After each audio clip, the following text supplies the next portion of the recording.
Assalomu alaykum hurmatli kuzatuvchilar. Bugungi videoda sizlar bilan yana bir keng tarqalgan kasallik, ya'ni xalqimizda orasida qand kasalligi, sahr kasalligi nomi bilan mashhur bo'lgan kasallik, ya'ni qandli diabet kasalligining boshlanishidan 5-6 yil avval bemorda bo'ladigan belgilari haqida va bu kasallikni to'liq davolash usullari haqida gapirib bermoqchiman. Statistika bo'yicha yurtimizda qandli diabetlarda rasmiy ro'yxatga olinganlar soni aholining 7% ni tashkil qiladi deb berilyapti. Lekin bu kasallikni asosan bemorlar kechki davrlarda murojaat qilishini e'tiborga oladigan bo'lsak, bu foiz 20-25% gacha yetishi mumkin deb taxmin qilinadi. Ya'ni har 100 ta odamdan 20-25 tasida qandli diabet kasalligi aniqlanish ehtimoli bor degani. Kasallikni bu darajada keng tarqalishiga asosiy sabab meni fikrim, aholi orasida, xalqimiz orasida bu kasallik haqida ma'lumotni yetarli emasligi, tushunchani kamligi deb o'ylayman. Masalan, ijtimoiy tarmoqlarda kuzatadigan bo'lsangiz, qandni tez tushirish usullari yoki tez tushiruvchi mahsulotlar haqida videolar juda ko'p. Lekin bu kasallikni erta aniqlash, erta belgilari, uni oldini olish usullari, kimlar bu kasallikning xavfi yuqori, kimlar shu kasallikka yaqin kelib qolgan, ya'ni yoqasida turibdi. Bular haqida ma'lumotlar deyarli kam. Masalan, aytaylik, rivojlangan davlatlarda 20-30 yil oldin bu kasallik juda ham ko'payib ketgan. Chunki bu kasallik o'zi rivojlanish kasalligi deyiladi yoki boylar kasalligi deyiladi. Chunki kasallikning negizida ovqatlanish hamda kam harakatlilikning ahamiyati juda katta. Yevropa davlatlari bundan qutulish uchun bir yo'lni qo'llashgan, ya'ni diabetlar maktabini ochgan ular. Ya'ni diabetga moyilligi bor xavf guruhlariga kiruvchi bemorlar oila a'zolari bilan o'sha maktablarda o'qitilgan va ularga sertifikat berilgan. Ular o'zlarini va oila a'zolarini davolash natijasida bu kasallik sezilarli pasaygan. Bu narsa biz yurtimizda ham tashkil qilingan, ya'ni endokrinologiya markazlari, viloyat markazlarida bu kurslar tashkil qilingan. Lekin bu kurslarga borib hammani ham o'qish imkoni yo'q. Shuning uchun videoni diqqat bilan oxirigacha ko'ring, sizga manfaatli bo'ladi degan umiddaman. Qandli diabetda asosan ikkita turi bor, ya'ni birinchi tip va ikkinchi tip. Birinchi tip yoshlikda bo'ladi, ba'zan tug'ma bo'ladi, ba'zan keyin ham paydo bo'lishi mumkin. Bu yoshlarda bo'ladi. Aniq belgilari bor. Ko'p seyish, ko'p chanqash bo'ladi. Bularga erta tashxis qo'yiladi. Tashxis qo'yish oson va ular doimiy ravishda insulin qabul qilib yurishadi. Bular umumiy diabetlarda atigi 10% ni tashkil qiladi. Shuning uchun birinchi tip diabet haqida gaplashib o'tirmaymiz. Asosan diabetlarda 90% ikkinchi tip bo'ladi. Ko'proq yosh kattalarda, ya'ni 40 yoshdan keyin boshlanadigan asosiy ikkinchi tip qandli diabet haqida gaplashib o'tamiz. Qandli diabet to'satdan boshlangandek ko'rinadi. Masalan, borib laboratoriyada qon topshirsangiz, sahringiz baland chiqib qolgan bo'lishi mumkin. Bu aslida to'satdan boshlanmaydi. Qandli diabet boshlanishidan oldin bir davrni bosib o'tadi. Ya'ni prediabet yoki preddiabet davri deymiz. Ya'ni o'zbekchasiga sahrdan, qand kasalidan oldingi davr deyiladi. Bu davr bemorda o'rtacha 5 yildan 10 yilgacha davom etishi mumkin. Kimlarda 5 yil, kimlarda 10 yil. Hozir bu haqida gaplashib o'taman. E'tibor bering. Preddiabet davri, ya'ni qand kasali hali aniqlangan yo'q sizda, lekin mana shu davrda yurgan bo'lishingiz mumkin. Aynan mana shu davrda aniqlangan qandli diabet to'liq tuzaladi va to'liq oldini olish mumkin 100%. Kimlar shu prediabet davrida yurgan bo'lishi mumkin? Kimlarda ehtimoli bor? Hozir shular haqida gapirib o'taman. Birinchi o'rinda irsiy omilligi borlar.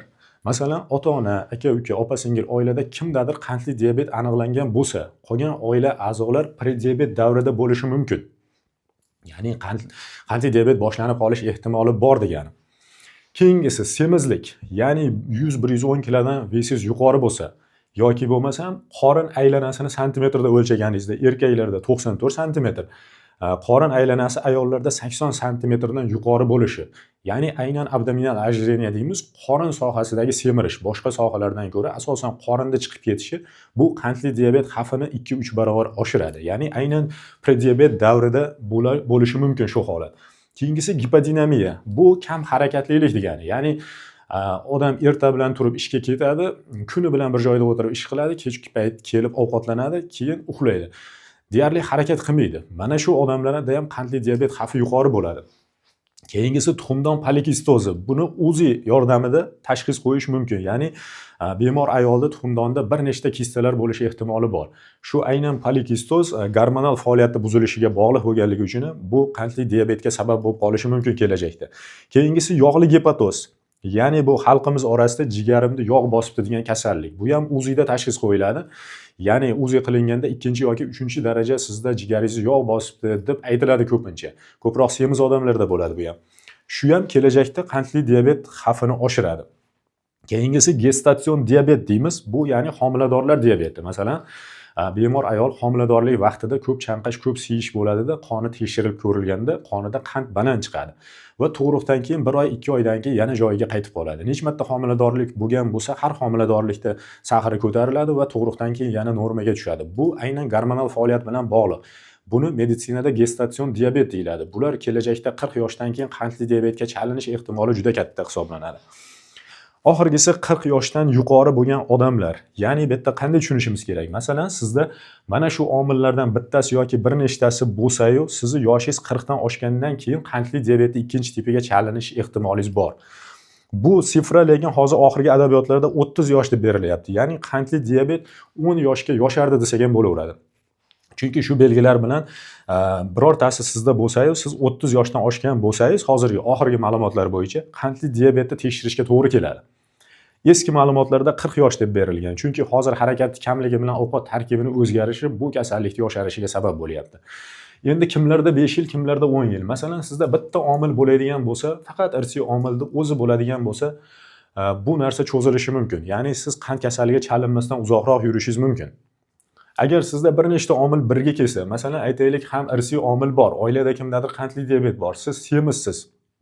Ya'ni qorin aylanangiz sifralardan yuqori yoki sizda harakat ham kam, 3 ta omil baravar kelib qoladigan bo'lsa, sizda qandli diabetga chalinish ehtimoli yana ham tezlashadi. Ya'ni 5 yil shu davrda yurib turib, qandli diabet kasalligi o'tib ketib qolishingiz mumkin. Shuning uchun bu davrda aniqlash, bu davrda tashxis qo'yish kasallikni to'liq oldini olishga sabab bo'ladi. Hozir sizlarga aynan mana shu davrda qaysi tahlillar qilish kerak, qanaqa belgilar bo'ladi, qaysi mutaxassisga ko'rinish kerakligini hozir to'liq tushuntirib o'taman.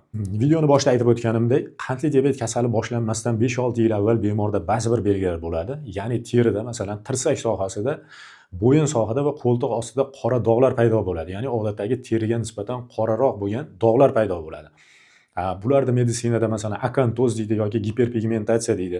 Mana shu dog'larning paydo bo'lishi qandli diabetga bitta signal bo'lishi mumkin. Lekin bu 100% hamma bemorda bo'lmasligi mumkin. 60-70% bemorlarda kuzatiladi.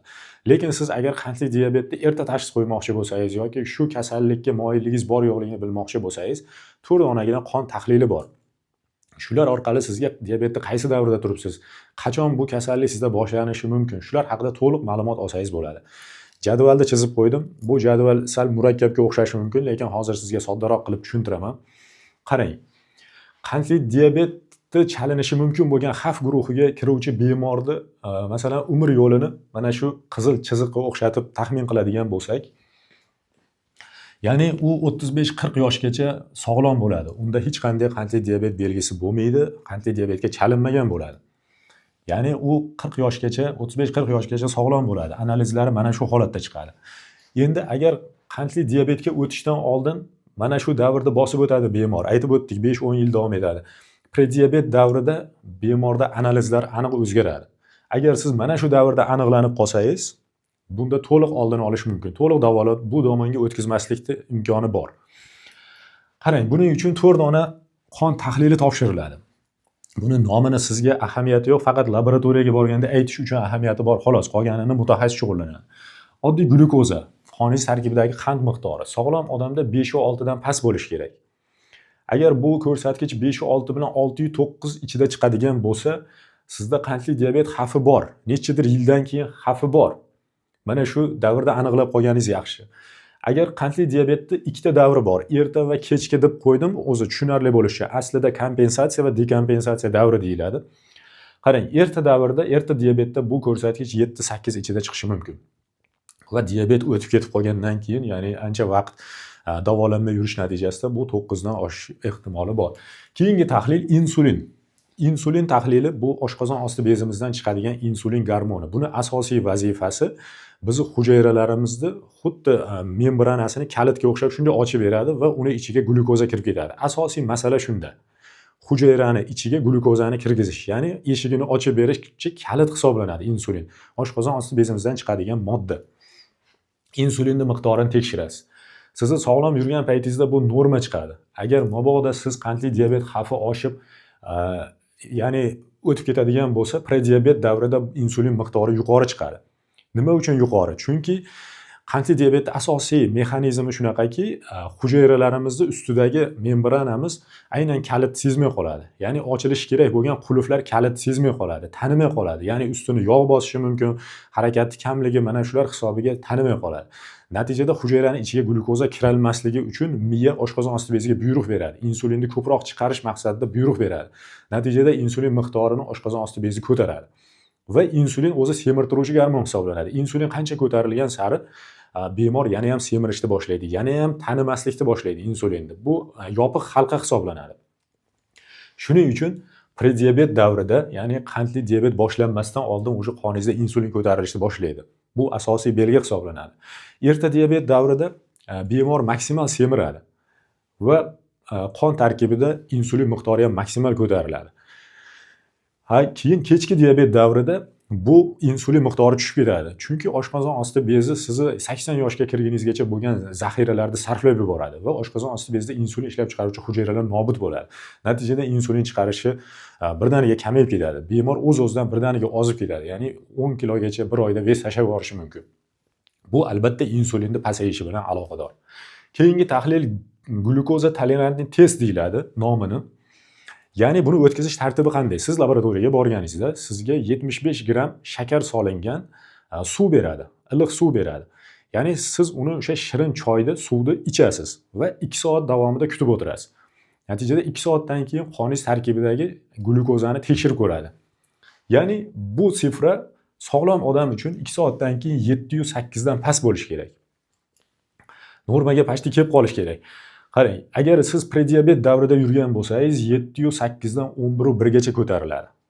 2 soatdan keyingi qand tekshiruvi, ya'ni yuklamadan keyingi tekshiruv mana shu holatda chiqadi. Agar diabet boshlanib ulgurgan bo'lsa, 11.1 dan 13 gacha chiqadi. Agar diabet ancha vaqt o'tib ketgan bo'lsa, unda 13 dan baland chiqadi. Glikozirovniy gemoglobin. Bu analiz 3 oy davomida qoningiz tarkibidagi yashirin sahrni aniqlaydigan tahlil hisoblanadi. Buni tekshirganingizda sog'lom odamda 5-7 dan past chiqishi kerak. Agar qandli diabet boshlanish ehtimoli bo'lib turgan bo'lsa, 5-7 dan 6-4 gacha ko'tariladi. Agar diabet boshlanganiga bir necha yil bo'lgan bo'lsa, 6,5 bilan 8 da orasida chiqadi. Agar qandli diabet ancha vaqt o'tib ketgan bo'lsa, unda 8 dan baland chiqadi. Yaxshilab eslab qoling, mana shu 4 ta tahlil bilan siz qandli diabetni qaysi davrda turganingizni aniqlashingiz mumkin yoki qandli diabet boshlanishi mumkinmi, yo'qmi, buni aniqlab olishingiz mumkin. Endi tana vazni. Tana vazni qandli diabetga qarab ketadigan odam tana vazni doim ko'tarilib boradi. Semirishga moyil bo'lib boradi. Ya'ni 40 yoshdan keyin. Diabetni o'rtasiga yetib borgan davrda maksimal semiradi bemor. Eng pikka chiqqan davri bo'ladi. Keyin birdaniga ozib ketish boshlanadi.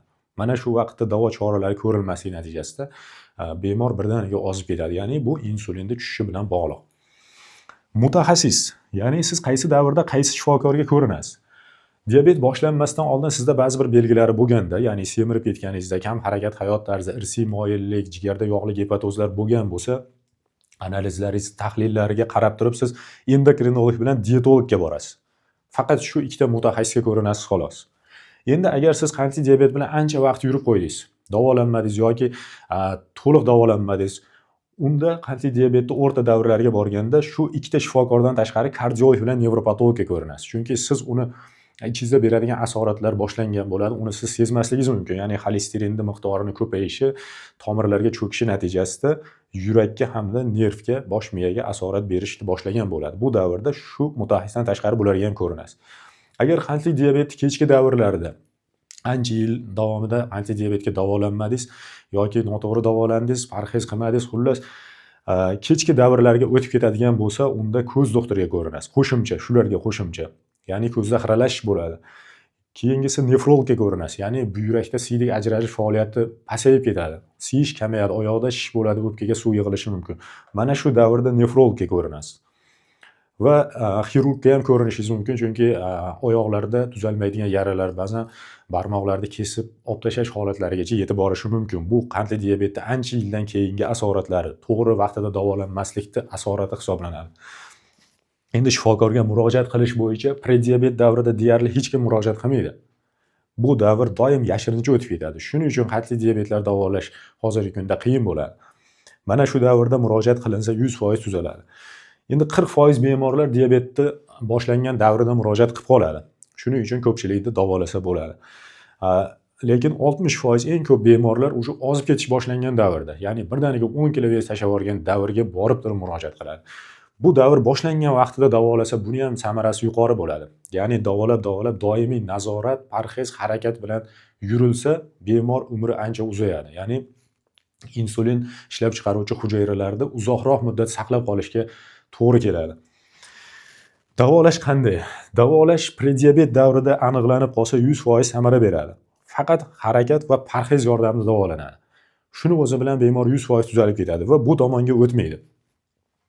Agar diabet boshlanib qolgan bo'lsa, 5-6 yil yurgan bo'lsangiz, unda harakat, parhezga qo'shimcha tabletkalar ichiladi. Ya'ni bu tabletkalar nima? Tarkibi metformin bo'ladi. Ko'pchilik eshitgansizlar, Siaform nomlari juda ko'p.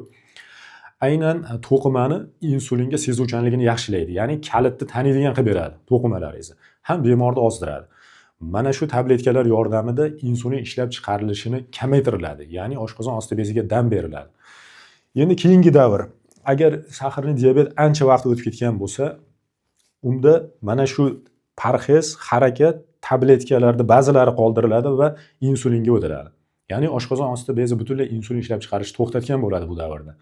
Va natijada haqiqiy asoratlarga o'tib ketadi. Shuning uchun insulinni ukol holatida olishga to'g'ri keladi. Endi videoning so'ngida shuni aytmoqchimanki, agar siz mana shu guruhlarga kiradigan bo'lsangiz, qaysidir bir guruhga kiradigan bo'lsangiz, bir kun o'zingiz uchun vaqt ajrating. Kechqurun kuchli ovqat yemang, spirtli ichimlik, rangli ichimliklar ichmasdan uxlangda, ertasi kuni erta bilan turib, choy ichmasdan, och qoringa, hatto tishlarni ham yuvmasdan yashash joyingizdagi ishonchli bir laboratoriyaga boring. Va laboratoriyaga borib turib, quyidagi shu 4 ta analizga qon topshiraman deng. Va shu qoningizni tekshirtiring va javobi chiqqandan keyin yashash joyingizdagi markaziy poliklinikagami yoki bir xususiy klinikagami endokrinolog shifokorga murojaat qiling va o'sha tahlil natijalaringizni ko'rsating. Va tahlil natijalaringiz yaxshi bo'lsa, bu kasallikdan qo'rqmasangiz bo'ladi. Agar sizda qaysidir muddatda turgan bo'lsangiz, albatta davolanish kerak. Shu yo'l bilan bemalol kasallikdan qutulishingiz mumkin. Agar sizga video manfaatli bo'lgan bo'lsa, kanalga a'zo bo'ling, biror savolingiz bo'lsa, izohlarda yozib qoldiring.